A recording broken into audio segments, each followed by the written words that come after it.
Now, there was a study carried out by the University of Wisconsin, and it involved 30,000 people over an 8-year period. And they were asked these very two questions. The researchers then spent the next 8 years looking at the public health records to see who had survived or who had died. Bad news first. People who said they'd experienced a lot of stress in the previous year were found to have a 43% increased risk of dying. That was some research carried out in 2012 by Keller, Litzelman and Wisk. However, that was only true for those who believed that stress was harmful for their health. They experienced a lot of stress but did not view it as harmful were no more likely to die.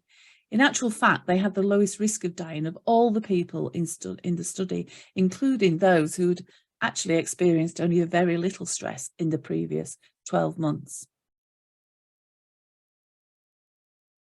Over the 8-year period, it was found that 182,000 people died early. However, not from stress, but the belief that stress was harmful.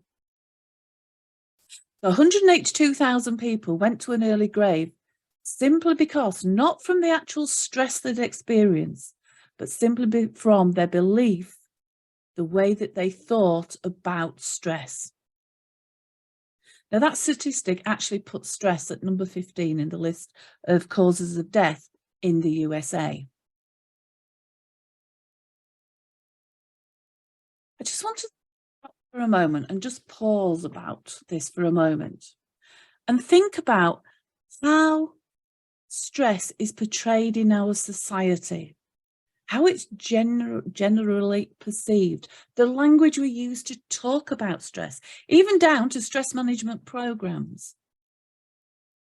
As society, we have been brought up to think that stress is bad. And I'm as guilty as an awful lot of other trainers over the years. When we've been doing stress management courses, we've talked about, how bad stress is for our health. And that's how a lot of stress management courses have been delivered historically, that stress is something that is bad for us. But as we can see from the science, and by following the science, actually, we need to change that.